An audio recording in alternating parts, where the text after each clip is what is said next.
Some people may believe all this cost and loss of privacy and the loss of local control over education is necessary just to ensure we can compare student performance across states.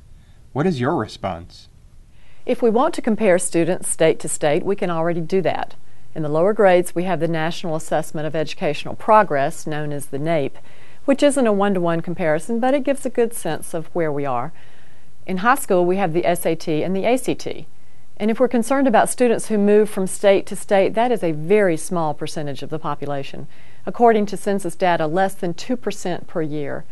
It's not worth destroying state control over education to standardize and diminish an entire educational system for such a small subset of students.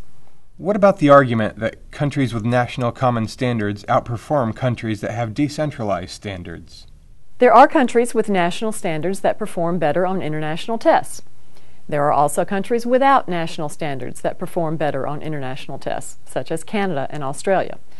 There are also countries with national standards that perform much worse on international tests, so there's no correlation. Also, high-performing countries with national standards tend to be much smaller than the United States, such as Finland, which is about the size of Colorado. The thought that we can successfully nationalize and standardize education with a Bill Gates-type Common Core operating system in a country of 300 million wildly diverse people is, frankly, ludicrous. The answer is quite the opposite, to decentralize education so that parents and localities have the kind of control they used to have before the federal government took over.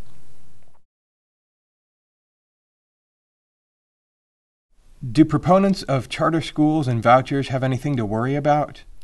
Common Core has the potential to obliterate any benefits of school choice.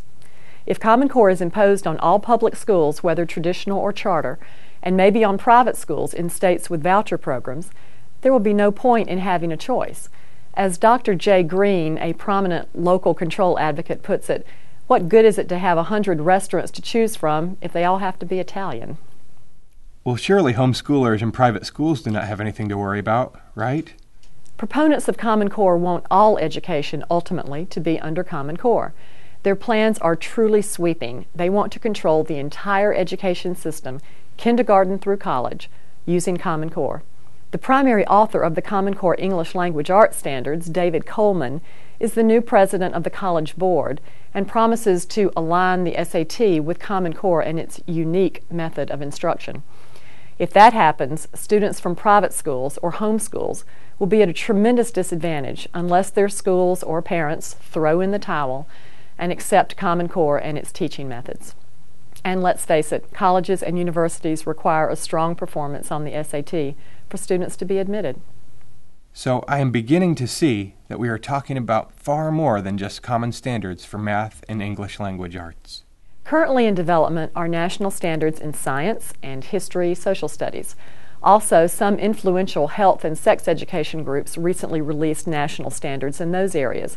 Now, these standards are not technically part of Common Core at this point, but the Common Core framework will have been constructed for the imposition of new standards and tests, and the states will be acclimated to accepting standards dictated by their federal master.